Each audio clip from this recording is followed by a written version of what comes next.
الحمد لله نحمده ونستعينه ونستغفره ونؤمن به ونتوكل عليه ونعوذ بالله من شرور أنفسنا ومن سيئات أعمالنا من يهده الله فلا مضل له ومن يضلل فلا هادي له ونشهد أن لا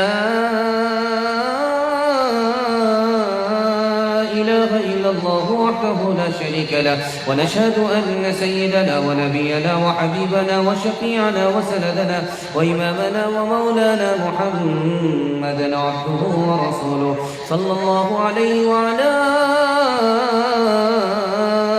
آله وصحبه وبارك وسلم تسليما كثيرا كثيرا أما بعد فأعوذ بالله من الشيطان الرجيم بسم الله الرحمن الرحيم وما آتاكم الرسول فخذوه وما نهاكم عنه فانتهوا صدق الله مولانا العظيم وقال النبي صلى الله عليه وسلم فمن رغب عن سنتي فليس مني أو كما قال عليه الصلاة والسلام سبحان الله وبحمده سبحان الله العظيم وبحمده يستغفر الله صلى الله على سيدنا محمد صلى الله عليه وسلم اللهم صل على سيدنا محمد يا رب صل عليه وسلم کوئی نبی نہیں میرے سرکار کی طرح یعنی جناب احمد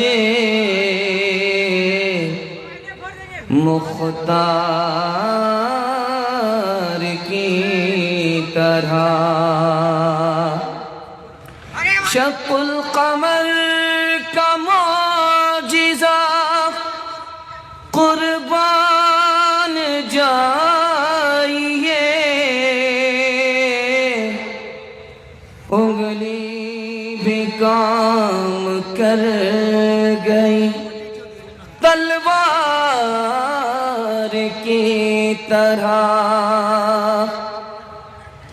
محبوب خدا کے کوچے میں فردوس بری سے سوا جانا محبوب خدا کے کوچے میں فردوس بری سے سوا جانا جو خاک ہے ارض طیبہ کی اس خاک کو خاک شفا جانا جو خاک ہے ارض طیبہ کی اس خاک کو خاک شفا جانا اے بار الہ سنیے ذرا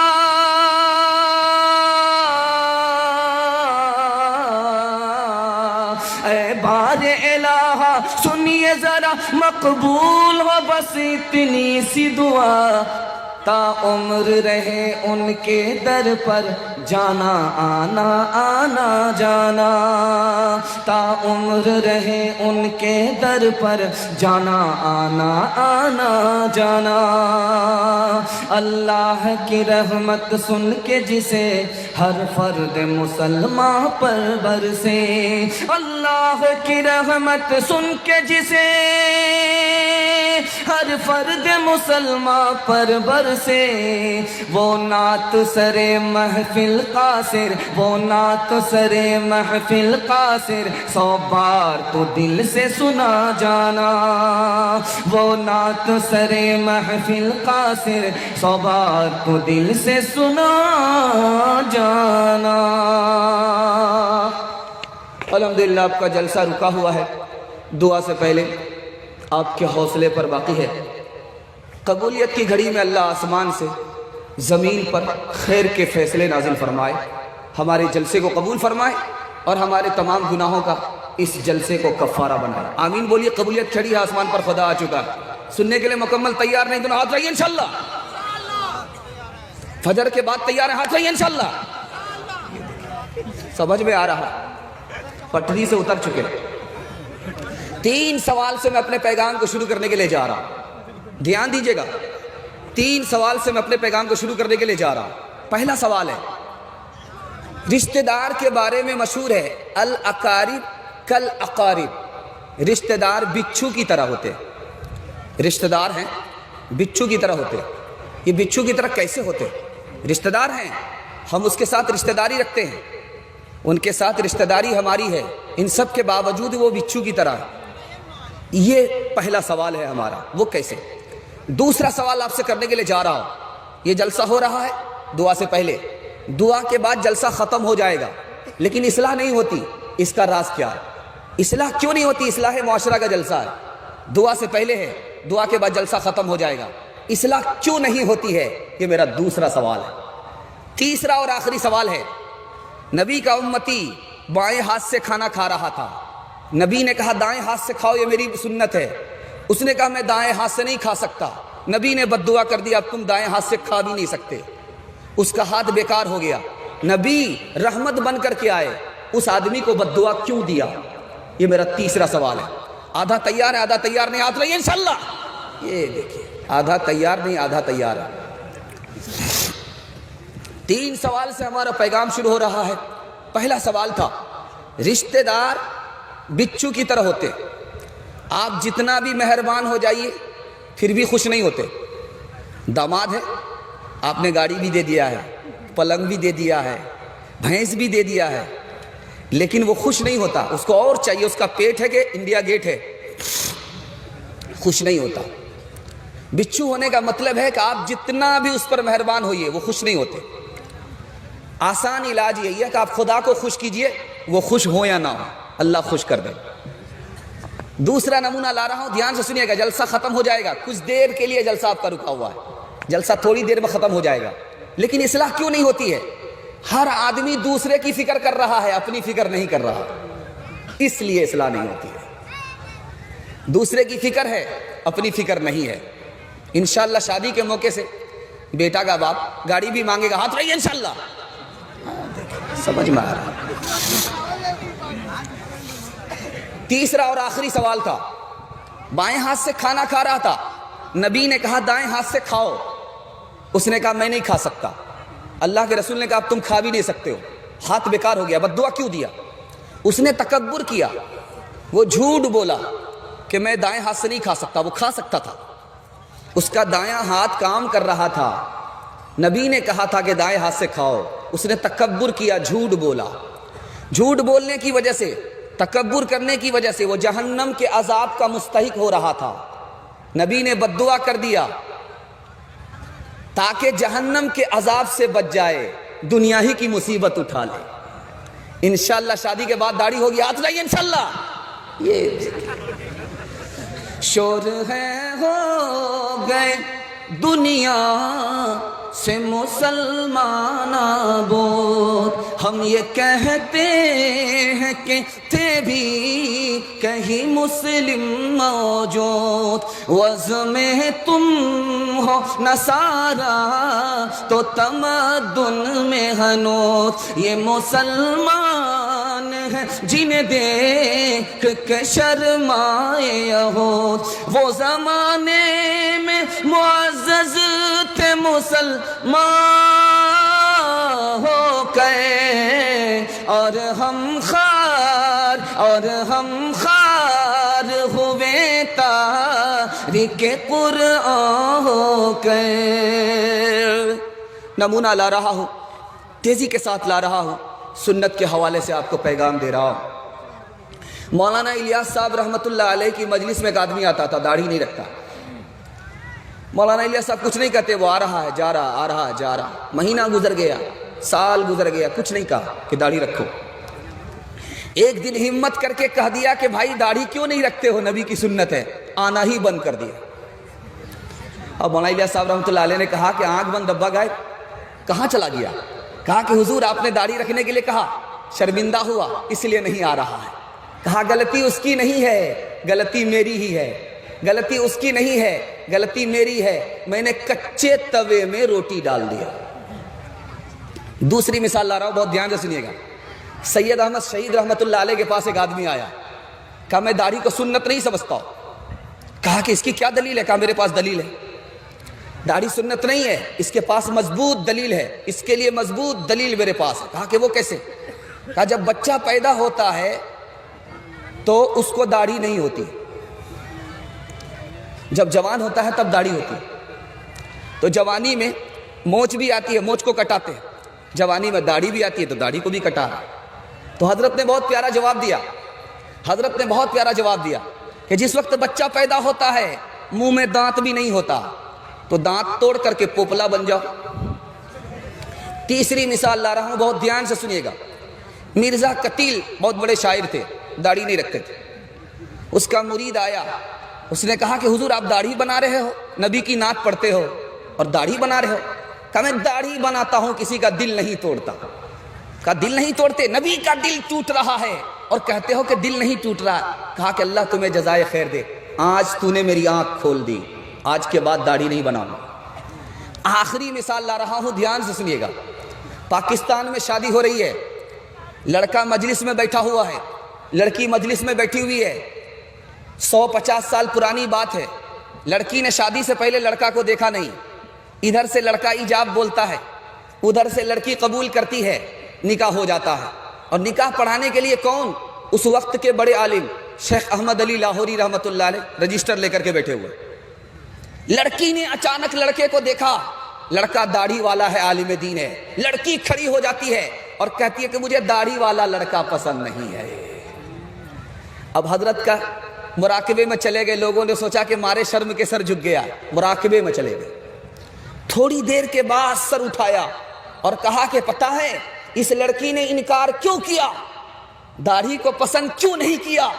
یہ راز بتا رہا ہوں۔ اس کے باپ نے حرام کمایا، اس کو حرام کھلایا، اس کے پیٹ میں حرام ہے، اس لیے سب پسند ہے، نبی کی سنت پسند نہیں ہے۔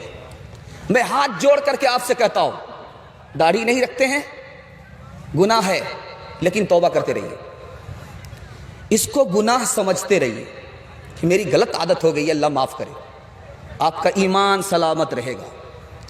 لیکن داڑھی نہ رکھ کر کے چوری کر کے سینہ جوری مت کیجیے گا، داڑھی کا مذاق بھول سے مت اڑائیے گا، ہاتھ جوڑ کر کے کہتا ہوں ایمان چلا جائے۔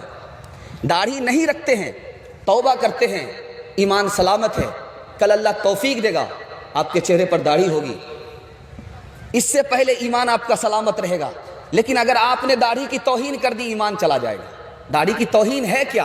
داڑھی کی توہین سے ایمان کیوں چلا جاتا ہے؟ یہ راز میں آپ کو بتا رہا ہوں۔ داڑھی کی توہین کیا ہے؟ میں داڑھی رکھتا ہوں، مجھ کو کھجلی ہوتی ہے، ایسا لگتا ہے کہ بیگن کھا رہا ہوں، داڑھی کی توہین ہے۔ داڑھی رکھنے کے بعد میں بوڑھا معلوم ہوتا ہوں، داڑھی کی توہین ہے۔ داڑھی رکھتا ہوں، یہ تو سرکاری گھاس معلوم ہوتی ہے، یہ بھی کوئی رکھنے کی چیز ہے، یہ داڑھی کی توہین ہے۔ توہین کے بعد ایمان کیوں چلا جاتا؟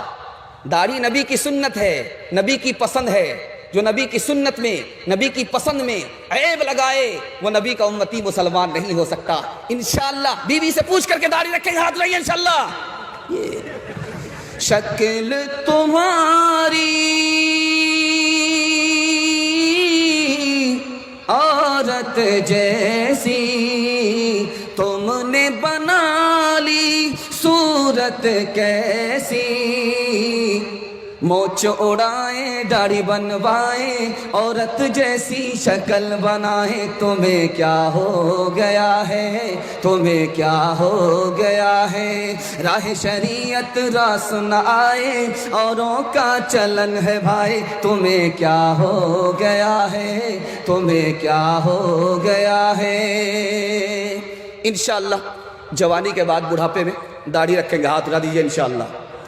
ابھی تک پٹری چھوڑے ہوئے، دھیان بھی نہیں ہے کہ کہاں ہاتھ اٹھانا چاہیے، تو کنیا کے بھی ماموں ہیں، دلہا کے بھی ماموں، سب میں ہاتھ اٹھا رہے۔ دوسرا پیغام لا رہا ہوں، دھیان سے سنیے گا، آپ کا میں جائزہ بھی لے رہا ہوں ساتھ ساتھ میں کہ آپ دل و دماغ سے مکمل تیار ہے یا نہیں، اس لیے زبان کی رفتار سے دھوکہ مت کھائیے۔ دوسرا پیغام میں لے کر کے آ رہا ہوں، دھیان سے سنیے گا۔ ڈاکٹر بنائیے، انجینئر بنائیے، پروفیسر بنائیے، سب کچھ بنائیے، لیکن پہلے اپنے بچے کو دین کی تعلیم دے کر مسلمان بنائیے۔ ہاتھ رہیے انشاءاللہ۔ بھول سے کنوارے لوگ ہاتھ مت اٹھائیے گا، بیوی تک کا منہ نہیں دیکھا، بال بچہ کہاں سے ہوگا؟ خیر 12 بچ چکا ہے، غلطی ہوتی رہے گی، 7 خون معاف ہے۔ نمونہ لے کر کے آ رہا ہوں، دھیان سے سنیے گا۔ آج لوگ کہتے کہ میں انجینئر ہوں، یہ کوئی کمال نہیں ہے، جانور بھی انجینئر ہوتا۔ لوگ کہتے ہیں میں ڈاکٹر ہوں، یہ کوئی کمال نہیں ہے، جانور بھی ڈاکٹر ہوتا۔ لوگ کہتے ہیں کہ میں منسٹر ہوں، یہ کوئی کمال نہیں ہے، جانور بھی منسٹر ہوتا۔ کمال کیا ہے؟ آپ کے بچے کے پاس قرآن کا علم ہے، آپ کے بچے کے پاس حدیث کا علم ہے۔ دو تین مثال لا رہا ہوں، دھیان سے سنیے گا۔ ایک چڑیا ہے، اس کا نام ہے بیا۔ بیا چھوٹی سی چڑیا ہے، تاڑ کے درخت پر گھونسلہ بناتی ہے، بہت خوبصورت گھونسلہ ہوتا ہے، چھوٹی سی چڑیا ہے، چھوٹی سی چڑیا گھونسلہ بناتی ہے۔ بورڈ کے امتحان میں سوال پوچھا جاتا ہے، چڑیا ہے، گھونسلہ بناتی ہے اور اس کے کئی کمرے بناتی ہے، اس میں لائٹ بھی فٹ کرتی ہے، وہ کون سی چڑیا ہے؟ وہی چڑیا ہے۔ وہ لائٹ کیسے فٹ کرتی ہے؟ بالکل تاریک گھر ہوتا ہے قبر کی طرح، وہ جھولتا رہتا ہے تاڑ کے درخت میں، اس کا تانا کدھر گیا، بانا کدھر گیا، انجینئر کا دماغ خراب ہو جاتا ہے، انجینئر کا دماغ خراب ہو جاتا ہے۔ اتنا خوبصورت اس کا گھونسلہ ہوتا ہے۔ آپ کو فخر ہے کہ میرا بیٹا انجینئر ہے؟ کوئی فخر کی بات نہیں، جانور بھی انجینئر ہوتا۔ فخر کی بات تب ہے کہ میرا بیٹا مسلمان ہے، دین سے واقف ہے، دین سے بے خبر نہیں ہے۔ اس چڑیا کا کمال دیکھیے، وہ کرتی کیا ہے؟ جگنو کو پکڑ کر کے لاتی ہے، تالاب کے کنارے سے جگنو کو پکڑ کر کے لاتی ہے اور اس کو چکنی مٹی سے اپنے گھونسلے میں چپکا دیتی ہے۔ اس کے گھر میں لائٹ بھی ہوتی، چڑیا ہو کر کے۔ چین نے تانا مارا ہندوستان کو، تم میری نقل کرتے ہو، کاپی کرتے ہو۔ کہا کاپی کرنا بھی کمال کی بات ہے، جس کے پاس عقل زیادہ ہوتی ہے وہی نقل کرتا۔ کہا کہ اس میں کیا بات ہے؟ کہا کہ ٹھیک، اگر نقل آسان ہے تو یہ بیا چڑیا کا گھونسلہ ہے، اس کی کاپی کر کے دکھاؤ۔ ہندوستان سے یہ گھونسلہ چلا گیا، چین گیا کہ اس کی کاپی کر کے دکھاؤ۔ تم کہتے ہو کہ نقل آسان ہے، نقل بھی عقل پر ہے، دکھاؤ اس کی کاپی کر کے۔ 6 مہینے گزر گئے، انجینئر کو پتہ نہیں چل رہا کہ تانا کدھر سے آ رہا، بانا کدھر جا رہا ہے۔ آپ کو کبھی فخر نہیں ہونا چاہیے کہ میرا بیٹا انجینئر ہے، انجینئر جانور بھی ہوتا۔ آپ کو کبھی فخر نہیں ہونا چاہیے کہ میرا بیٹا ڈاکٹر ہے، ڈاکٹر بندر بھی ہوا کرتا۔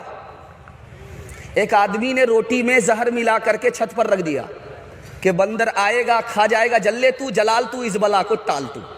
لیکن بندر بھی کتنا کمال تھا، اس نے سونگھا، سونگ کر کے اندازہ ہوا کہ میں سسرال تو نہیں آیا ہوں، یہ گھی کے ساتھ روٹی ہے، ضرور دال میں کالا ہے۔ جو سب سے بوڑھا بندر تھا اس کے پاس وہ روٹی لے کر کے گیا۔ اب بلڈ ٹیسٹ ہو رہا ہے روٹی کا، روٹی ٹیسٹ کیا جا رہا ہے، روٹی ٹیسٹ ہو رہی ہے۔ روٹی کو جب ٹیسٹ کیا اس نے تو محسوس کیا اس کو مت کھاؤ۔ تھوڑی دیر کے بعد ہر بندر کے ہاتھ میں ایک پودا پتا دیا، اس بوڑھے بندر نے کہا اب روٹی کھاؤ اور اس پتے کو چبا جاؤ، زہر کا اثر ختم ہو جائے گا۔ کبھی آپ کو فخر نہیں ہونا چاہیے میرا بیٹا ڈاکٹر ہے، جانور بھی ڈاکٹر ہوتا ہے۔ تیسری مثال لا رہا ہوں، بہت دھیان سے سنیے گا۔ آپ سوچتے میرا بیٹا منسٹر ہو گیا، منسٹر جانور بھی ہوتا ہے۔ آپ دیکھے ہوں گے رات میں جنگل میں وہ جو بڑی بطخ ہوتی ہے، بطخ، ہانس بطخ، بھانس بطخ، وہ جو بطخ ہوتی ہے، آپ دیکھیں گے ساری بطخ اپنے منہ کو پر میں گاڑ لیتی ہے، اور ایک بطخ کو آپ دیکھیں گے وہ اپنا ایک پیر کھڑا کر دیتی ہے، ایک ہی پیر پر وہ رہتی ہے۔ اس کا مقصد کیا ہے؟ ساری بطخ سو رہی ہے، وہ جاگ رہی ہے، اس کا امیر جاگ رہا ہے۔ اب اس کو کوئی خطرہ محسوس ہوا، اس نے ایک آواز لگائی، ساری بطخ نے پیر تول لیے، دوسری آواز لگی، ساری بطخ اڑ گئی۔ کبھی آپ کو فخر نہیں ہونا چاہیے ہمارا بیٹا منسٹر ہے، ہمارا بیٹا لیڈر ہے، ہمارا بیٹا قائد ہے، ہمارا بیٹا رہبر ہے۔ فخر آپ کو اس وقت ہونا چاہیے آپ کے بچے کے ہاتھ میں اسلام ہے، وہ بے خبر نہیں ہے، اپنے مذہب کو صحیح سمجھتا ہے، اپنے مذہب سے محبت کرتا ہے۔ اب ایک راز کی بات آپ کو بتا رہا، 1600 عیسوی میں انگریز آیا تھا اس ملک میں، 1600 عیسوی میں 1701 عیسوی میں اس نے پورے ہندوستان پر پرچم لہرا دیا 100 سال کے اندر، اور 1740 میں اس نے 4 اسٹیٹ کی گورنری حاصل کر لی، 4 اسٹیٹ کا گورنر ہو گیا۔ 1702 میں شاہ ولی اللہ محدث دہلوی پیدا ہوئے اور 1762 میں انتقال کر گئے۔ ان کے بیٹے نے پہلا فتویٰ دیا انگریز کے خلاف 1772 میں۔ اس فتوے پر سب سے پہلا آدمی جس نے عمل کیا، دعا کیجیے اللہ ان کی قبر کو نور سے بھر دے، 1792 میں ٹیپو سلطان نے۔ 1824 پر مدرسے پر حملہ ہوا، مدرسے کو ڈھا دیا گیا، علماء پر حملہ ہوا، پھانسی پر چڑھا دیا گیا، قرآن کو جلا دیا گیا، 1824 میں. دوسرا حملہ ہوتا ہے مدرسے کے اوپر 1857 میں. 10,000 سے زیادہ مدرسے کو تباہ کر دیا گیا. 52,000 علماء کو پھانسی دی گئی. 3 لاکھ قرآن کے نسخے جلے. میں آپ سے دل پر ہاتھ رکھ کر کے پوچھنا چاہتا ہوں, مدرسہ برباد کیا, قرآن کو جلایا, علماء کو پھانسی دی, آج بھی مدرسہ باقی ہے کہ نہیں؟ آج بھی علماء باقی ہے کہ نہیں؟ آج بھی قرآن باقی ہے کہ نہیں؟ وہ راز میں بتا رہا ہوں, باقی کیوں ہے. سننے کے لیے تیار ہیں؟ ہاتھ اٹھائیے انشاءاللہ. بچے کو اسکول بھیجیں گے, مدرسہ نہیں بھیجیں گے, ہاتھ اٹھائیے انشاءاللہ. یہ دیکھیں, دھیان دیجیے گا, مدرسہ باقی کیوں ہے؟ مدرسہ ہمارے ایمان کی وجہ سے باقی ہے. ہمارا ایمان جب تک رہے گا باقی مدرسہ باقی رہے گا. نبی کی دعا کی وجہ سے باقی ہے. کہا تھا میری امت کو ختم مت کرنا. وارث ختم نہیں ہوں گے, وراثت کی جگہ کیسے ختم ہوگی؟ نبی کی دعا کی وجہ سے مدرسہ باقی ہے. اب میں آپ کو بتا رہا ہوں راز کی بات. مدرسہ چلتا کیسے ہے؟ پیسے سے نہیں چلتا, خزانے غیب سے چلتا ہے. ہمارے گھر میں میرا بیٹا بیمار ہے اور مدرسہ چل رہا ہے. ہمارے گھر میں ہماری بیوی انتقال کر گئی, مدرسہ چل رہا ہے. راز بتا رہا ہوں, بیوی انتقال کر گئی, ایصال ثواب کا پیسہ مدرسہ پہنچ گیا, مدرسہ چل رہا ہے. بچہ بیمار ہے, نذرانے کا پیسہ مدرسہ پہنچ گیا. ہمارے گھر مصیبت ہے اور اللہ کے رسول کا گھر آباد ہے. خزانے غیب سے چلا کرتا ہے, سرکاری پیسے سے نہیں چلا کرتا. یہ مدرسہ کیسے باقی رہے گا؟ 3 کام سے باقی رکھیں گے انشاءاللہ. چندہ کم دیں گے, ہاتھ رہیے انشاءاللہ. تعلیم اپنے بچے کو دلائیں گے. دوسرا کام, مدرسے کے علماء کی تعظیم کریں گے. تیسرا کام, مدرسے کو تعاون کریں گے. کچھ بات ہے کہ ہستی مٹتی نہیں ہماری, صدیوں رہا ہے دشمن دور زماں ہمارا. یونان و مصر و روما سب مٹ گئے جہاں سے, یونان و مصر و روما سب مٹ گئے جہاں سے, سب مٹ گئے جہاں سے. اب تک مگر ہے باقی باقی, اب تک مگر ہے باقی نام و نشاں ہمارا. سارے جہاں سے اچھا ہندوستاں ہمارا. ہم بلبلے ہیں اس کی یہ گلستاں ہمارا. مذہب نہیں سکھاتا آپس میں بیر رکھنا, آپس میں بیر رکھنا. ہندی ہے ہم وطن ہے, وطن ہے ہندی ہے, ہم وطن ہے ہندوستاں ہمارا. ایک کسوٹی میں آپ کو بتانے کے لیے جا رہا ہوں, آپ کا بچہ کب کامیاب ہوگا, کب کامیاب نہیں ہوگا. سننے کے لیے تیار ہیں؟ دونوں ہاتھ سے تیار, ہاتھ رہیے انشاءاللہ. ڈرنے کی کوئی بات نہیں, بالکل صحیح جا رہا, ہاتھ رہیے انشاءاللہ. ہر بار غلطی نہیں ہوتی ہے. بہت خوبصورت پیغام آپ کے سامنے لے کر کے آ رہا ہوں. آپ اپنے بچے کو بچپن میں دیکھیے, بے شرم ہے یا شرم و حیا والا. اگر بے شرم ہے تو آپ کا بچہ کامیاب نہیں ہوگا, شرم و حیا والا ہے تو کامیاب ہوگا. بچہ بے شرم کیسے ہوتا ہے؟ موبائل دیکھنے کی وجہ سے ہوتا ہے. باپ ڈرائیور, بیٹا کھلاسی, گاڑی کا نمبر 786. باپ کو موبائل چلانے کے لیے نہیں آ رہا, بیٹا 1 نمبر کا ماسٹر ہے, کہیں سے کہیں پہنچ جاتا. موبائل دیکھے گا بچہ بے شرم ہوگا. بے شرم بچہ کبھی ترقی نہیں کرے گا. دوسری بات یہ رات کی یاد رکھیے, بچے کو حد سے زیادہ مت ماریے, بات بات پر مت ماریے. آپ کو 3 نقصان اٹھانے پڑیں گے. پہلا نقصان یہ اٹھانا پڑے گا, بچے کا دل کمزور ہو جائے گا, ڈرپوک ہوگا. دوسرا نقصان یہ اٹھانا پڑے گا, دماغ اس کا کمزور ہو جائے گا, بات بات پر بھولے گا. تیسرا نقصان یہ اٹھانا پڑے گا آپ کو, بچہ آپ کا بے شرم اور بے حیا بن جائے گا. دوسری اہم بات میں آپ کو بتانے کے لیے جا رہا ہوں, آپ کا بچہ بہادر کب ہوگا اور بزدل کب ہوگا؟ اگر آپ کو کپڑے سے محبت ہے, کھانے سے محبت ہے, مکان سے محبت ہے, تو آپ کا بچہ ڈرپوک ہوگا, بہادر نہیں ہوگا, بزدل ہوگا. اگر بچے کو علم سے محبت ہے, کھانے سے, کپڑے سے, مکان سے محبت نہیں ہے, تو سمجھ جائے بچہ بہادر ہوگا. تیسری اور اہم بات میں آپ کو بتانے کے لیے جا رہا ہوں, دھیان دیجیے گا, کام آئے گا. عمر بھر یہ مطالعہ آپ کو کام آئے گا. بچے کے سامنے گناہ مت کیجیے. آپ سوچ رہے ہیں کہ وہ چھوٹا ہے, سمجھدار نہیں ہے, نا سمجھ ہے. وہ چھپائی کی مشین ہے, اس کے دماغ پر سب کچھ چھپ رہا ہے. بولتا کچھ بھی نہیں ہے, لیکن اس کے دماغ پر سب کچھ چھپ رہا ہے.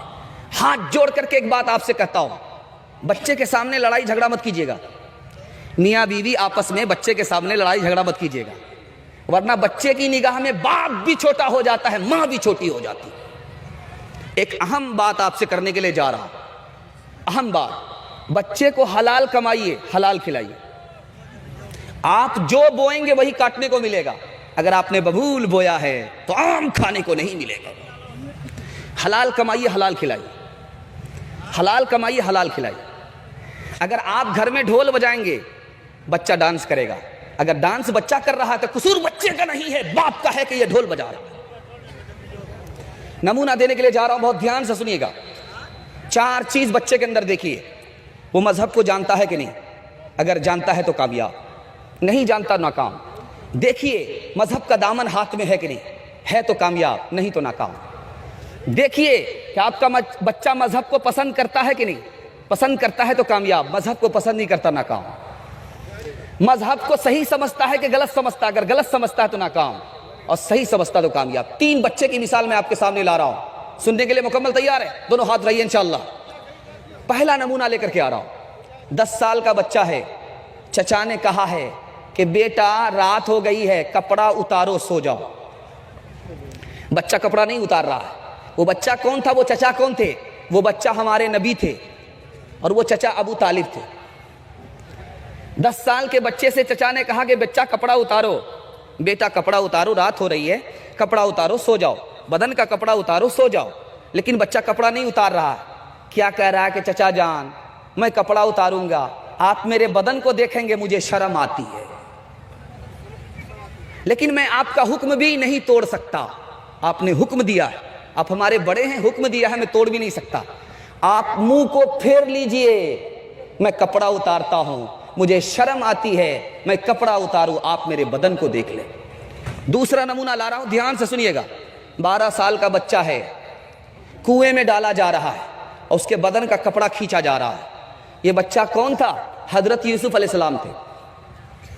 12 سال کی عمر میں بھائیوں نے کنویں میں ڈالنا چاہا، کپڑا اتار رہے، تو کہا کہ کنویں میں ڈالنا چاہتے ہو ڈال دو، لیکن کپڑا مت اتارو۔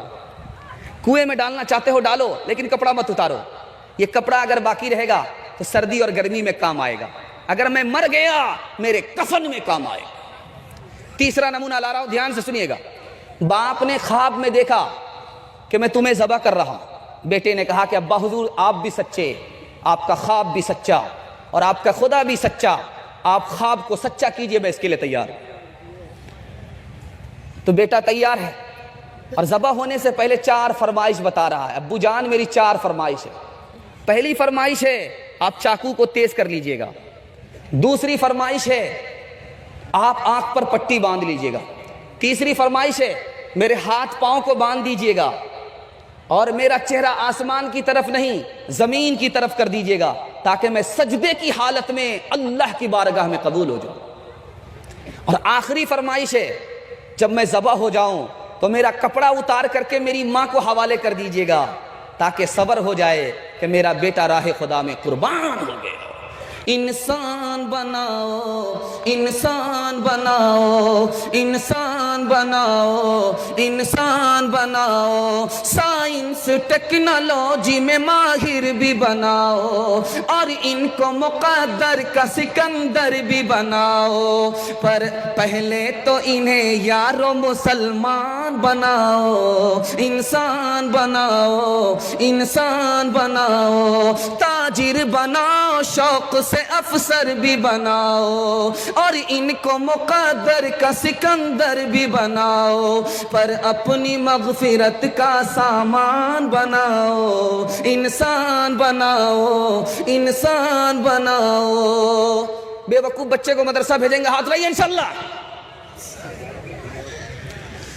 جو سمجھدار ہو اس کو اسکول بھیج دیجئے، جو